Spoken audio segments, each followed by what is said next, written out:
we're starting this video off by taking you to Landscape Arch. After exploring Landscape Arch, we are heading into Moab and doing a little bit of a walking tour. Okay, let's go. We're Anna, Dee, and Adam, vloggers living in Colorado. Except for this week, we're exploring Utah. After the pandemic shut everything down in March of 2020, we took a hard look at our life up until that moment and realized we'd barely explored our state in the first 5 years we'd lived there. This was a wake-up call for us as we were prioritizing all of our time working versus living. So we decided to get out into the mountains more. Previously on our channel, we created a top 10 places to visit while at Arches National Park video, so be sure to go check that out. And now, on the vlog. Good morning. We are hiking Landscape Arch today, the world's longest natural arch. Ooh. We're actually finishing a video that we started yesterday all about Arches National Park, so when it's ready, click up here to watch that video. Exactly. So we'll show you a little bit of highlights from today, but I think the key thing that we're doing today is Moab. Yeah, we're gonna go into town, we're gonna walk around and do a little bit of a walking tour, not the full thing, but just kind of like walking around, and I think we'll get some dinner somewhere Yeah, tonight. so it's our last day here. We go back to Denver tomorrow, but it's been such an amazing 3 days here in Moab. Oh, absolutely. And we've had the park almost all to ourselves the entire time. It's crazy. And we know it's super abnormal, but it's been a really pleasant time to be here. All right, so let's keep going. Yeah, let's keep going.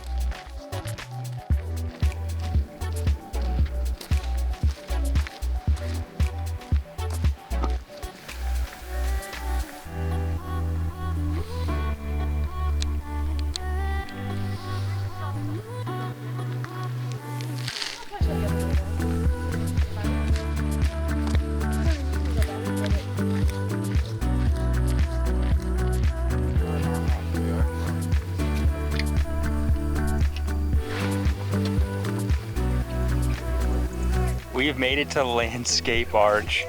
This is the world's longest natural arch, spanning at 290 feet with an opening of 306 feet. This arch beats Zion's Moab Arch by a whopping 3 feet. That's it. So this makes it 2 arches that we visited now. The longest man-made arch over a year ago, and now this one. Exactly. And to get here, it's pretty easy. It's an out and back. It's only 1.9 miles total, so it's pretty easy, pretty simple. Yeah, and it's not super steep. I mean, there's some steps and a little bit of incline, but it is overall a very easy hike. Exactly. So we're gonna do a little bit more exploring around here before we start heading back towards more Moab, I guess. Yeah. Okay, cool.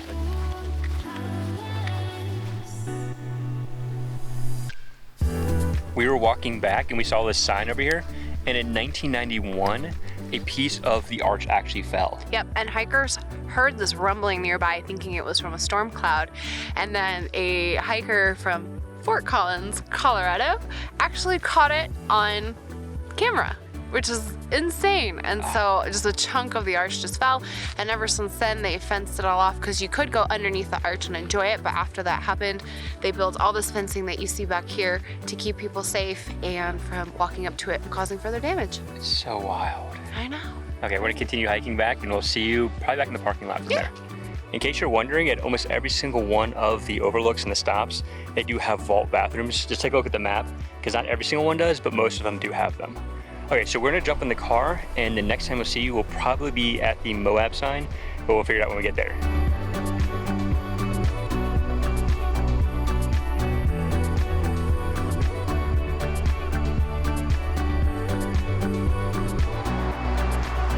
We're at the Welcome to Moab sign. This is the sign that welcomes you into Moab, obviously. And now we're gonna go to Lions Park, just down the street. You ready? Yep, Let's go. Shortly after World War II, tourists started traveling to Moab. When they arrived, there weren't a lot of camping areas for them. The Moab's Lion Club recognized this and worked with Utah's Department of Transportation to set aside this area to build a camping ground and picnic area. We're looking for a bathroom, and then we're gonna go to the little bridge over there. Our spiky friends have made it all the way over here.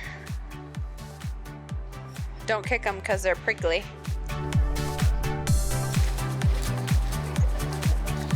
So it feels like we've been on the Colorado River in every state but Colorado where we live.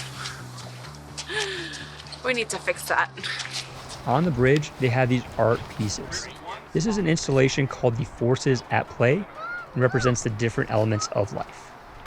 And as this area became more and more touristy, afterwards, more campgrounds were opened, and so there was no more need to have a campground here. So they shut it down, and this is just a picnic resting area. It's got bathrooms, water, beautiful areas to eat, this lovely bridge to walk, this trail system, and it's right here in between Arches and Moab. Exactly. And along the way, we got the bridge at the end of it. You can hang a left, and it's 2 miles into Arches National Park if you want to take a bike or walk on over there. Yeah, cool shots of me.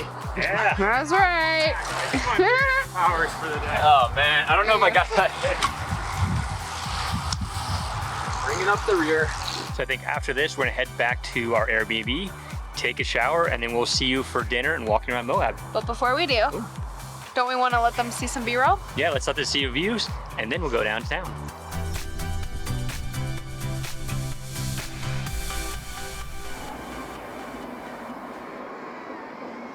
And we're back. Hope you enjoyed that. Exactly. So you ready to go to dinner? We are. Let's You do ready? it. Yep. And we're back. So we are walking over to a place that has food trucks. Yes. And so they have food trucks Monday through Friday and Saturdays, and the hours vary for when you can find the food trucks, and they're closed on Sunday. As we walk and talk, we're gonna tell you a little bit about the history and a little bit of facts about Moab, starting out with how it got its name. So how did it get its name? Adam? So there's two different thoughts about how it got its name. So the first reason is the set of native Indians that lived in this area beforehand. And I'll put the name below because I can't pronounce that, but they called it the Moapa, M-O-A-P-A, which means mosquito water. So some people think that's how Moab got its name. And the second was from a man named William Andrew Pierce from the Elk Mountain Mission and the first postmaster. The biblical name Moab refers to an area land east of the Jordan River. So he suggested that they call it Moab. The biblical Moab was a dry, sandy wilderness with an arid climate similar to this remote Utah settlement. Excuse you. No, come here. So in 1952, uranium was discovered, and it was the primary way that Moab brought in money. It basically increased its population from 3,000 people to 10,000 residents in just 3 short years. Unfortunately, or fortunately, uranium mining was stopped in 1983. Today, Moab focuses on light manufacturing, tourism, an educational program, motion pictures, agriculture, and natural resources.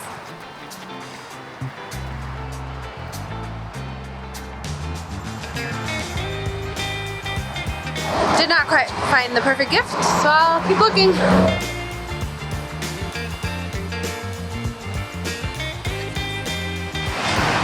Gift has been acquired. Take a look inside this bag. Look at how she's seated. You're so weird. So as you can see, we are just outside the Jailhouse Cafe, which is open daily from 7 a.m. to noon. But what's so special about this place?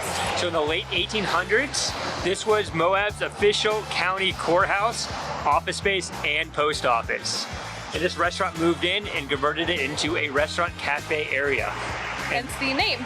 Exactly. And they're known for their chorizo scramble, Swedish pancakes, and eggs Benedict. That sounds so good. Seriously. All right, so now we're gonna go across the street to the Moab Food Truck Park. So we walked through the food park, and I don't think it's gonna work out for us tonight. Well, there were 4 food trucks that were open, and they just kind of didn't really, I don't want to say they didn't sound special, but they didn't really stand out as something that would be necessarily unique. I don't know. I think I was expecting something a little bit more unique dinner-wise, and a couple, like half of them were closed already. So that was kind of like a bummer. So I think what we're gonna do is walk back to our Airbnb and drop off Betsy so that we can come back and just find a place to eat where we can sit down and just enjoy a nice quiet meal in the warmth. Exactly. But before we head back, we're gonna go ahead and share a few more facts about Moab. Yeah, exactly. So in 1881, this was known as the Grand Valley. And it was known as one of the toughest areas because of the canyons, because of the rivers, because of the mountains. And a lot of outlaws actually hid here because of all those different items. So Butch Cassidy and the Wild Bunch, for an example. Ooh, that's cool. I know, yeah. So we'll keep on walking back, and then we'll talk about. We could just get a couple more facts to talk about. Oh wait, this looks like a great place to go ahead and share the next fact. Ooh. So in the 1890s, Grand County was formed, and then in 1902, Moab became an incorporated city. In the 1920s, with the oil explosion, came to the area, the oil fields were created. We are 1 block away back from our Airbnb. We're gonna drop off Betsy, but as we're walking, we've got the Moab Information Center. Right here. Yep, we're turning around. Whee! They're open from 9 to 4, 7 days a week. And if you want, they've got a 20-minute movie about all the things you can do and all the attractions that's inside of Moab. And it just plays on loop, so. Exactly. So we're 1 block away and we'll keep on going. Let's take a picture.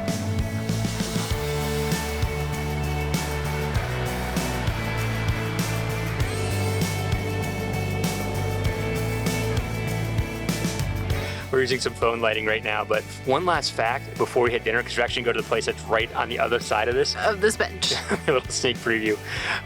So in 1949, John Ford came to this area and he thought it was perfect to start making movies. And so he started making Western movies and he used all 1,500 residents at the time to make his movies. And that enticed George White, he was a local rancher, to start a film commission. So a total of 48 films have been filmed here so far, according to Discover Moab, ranging from Mars, Westerns, and road trips. So I mean, you can totally see why this feels like we're in Mars. Exactly. So many examples, looking at some of our notes here. Need for Speed, Transformer Age of Extinction. Star Trek. 27 Hours, which I think that totally makes sense. Austin Powers 3, Mission Indiana Impossible 2. Jones, does that surprise you? Oh yeah, not at all. The last Indiana Jones and The Last Crusade. Yeah, Con Air, and there's just a few of them. Ooh. Okay, so I think at this point, we're gonna go get some Thai food, and we'll take you along with us and see what we get.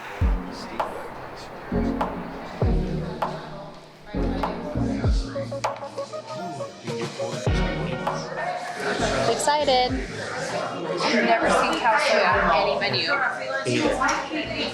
Okay, so I think we figured out what we're gonna get. We're gonna get the pork buns, Yes. The sriracha fried rice. and then I'm gonna get the cow soy. Yep. Seeing that we've been asked if we were Karen Nate today, Exactly. we might as well just do something that Karen Nate like to eat. Exactly. Which you can tell that story? We haven't told you that story, We were at the but we posted landscape it on our art. Instagram. That's true. If you want to follow us on Instagram, Yeah. Plug. seriously. But we were at the landscape arch. And we were filming, and somebody asked us what we were doing, so we said we were vloggers, and they're like, "Oh, are you Karen Nate?" And we were like, "No, Not quite yet. no, not quite." 3 subscribers short. And she was like, "Oh, well, my son like really got into them during the pandemic and started watching them. Yeah, they're really cool." And then like she walked away. Yeah, I was like, So we figured, why not do something pretty much. Karen Nate-y. Yeah. Yeah. Although I'm not gonna lie, I'm really excited for sriracha fried rice. Not what I thought they were. I thought they were the sticky buns, but were the taco style. But I'm very excited, no less.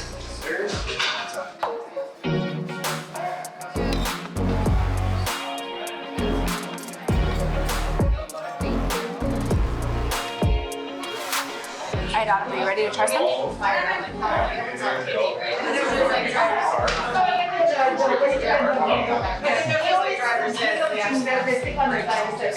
Spicy? It's not overly spicy. It's got like a sweet, smoky flavor to it, and the spice hits a little bit late, but that is really good. Wow, I really like the smoky flavor. It's got like really strong, it's got a really strong flavor, and I like it. That's my dish, and I haven't even tried it yet. Do you want to try a piece of mine? I would love to.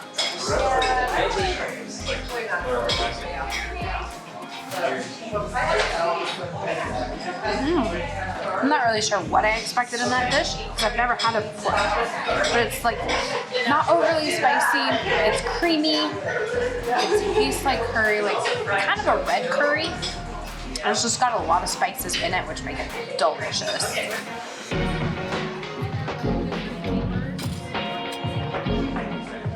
Let's head back to the apartment. We're back. Ooh.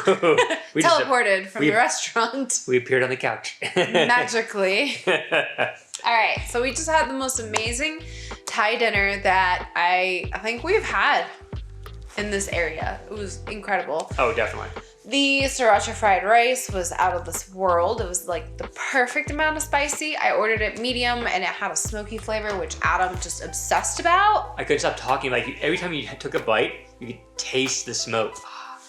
It was really, really good. And you had khao soi, which Yeah. I'm not sure how it compares to a legit khao soi, but I was pretty blown. It was so delicious.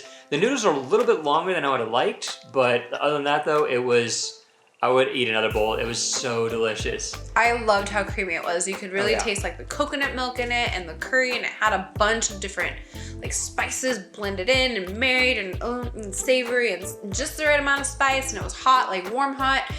It was just... Oh, so good. Definitely, if you like those two items, you should order them. Let us know because it was delicious. Okay, so the whole reason why we're here is not to talk about Thai food. But if you like Thai food though. All right, so I got a question for you. Okay. What is your favorite memory from this whole trip? So I really struggled with this one because there were so many amazing moments that we had. But I think sitting at Delicate Arch with you, looking at the mountains through the arch, it had the nice snow-capped mountains, having lunch. I think that was one of my favorite moments with you on this trip. Because there's a bunch. But I think that's such a special moment, just kind of watching the clouds go by and having lunch with you. That was not yours though. No. Mine was when the sun was setting last night at the windows area. Oh. And I pretty much mountain goated my way through Turret Arch all the way to the other side, climbed all these boulders to sit on top of the boulder and take some photos of the light hitting the rock, turning it a beautiful gold with the mountains in the background.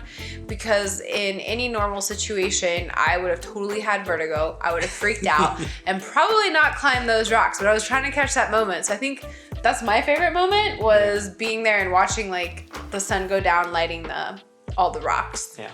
All right, so we are gonna end our Moab/Arches series here. We go back home tomorrow, and from what we've seen in the weather app, it's gonna be kind of crummy on the way back, so we're not really gonna vlog that. No. And drive home, but The game plan is to get home as fast as possible. Like we're trying to avoid ski traffic. basically, it's supposed to snow in the mountains tomorrow, so you know. So one thing I would like to ask a favor is we tried something new today with the facts of Moab. Kind of like walking around, like, hey, we're walking to dinner, talking about the facts. Let us know if you like that or not. Just let us know in the comments below. We'd really appreciate it. You may try to do something different next time. We're always trying something new. Exactly. All right, well, hit the like, subscribe, Instagram, all the nines. We have some links below. We keep telling you at the end of every video, but it does really help if you click on one of the links, like our kit.co links or my print shop. Those are the paid things that you can support to do this channel, but the free thing that you can do is just hit that subscribe and like button, and maybe share our Arches video, because we worked really, really hard on that one, like really hard. Like, we haven't edited it yet, but I'm really excited to see it come together. When this one comes out, it'll be done. Yeah, of course, it'll be done at that point. And you can click on the upper left-hand side. Or I guess it's technically the right-hand side for you. It's left-hand side for us. One of these. Okay. It'll be up here. All right, we've rambled. Yes. Have a good evening. Thanks for tagging along, and we'll see you on the next adventure. Bye.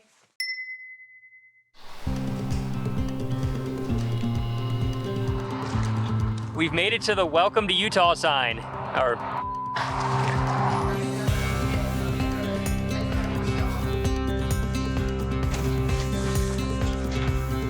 tiny dog, tiny dog, tiny dog.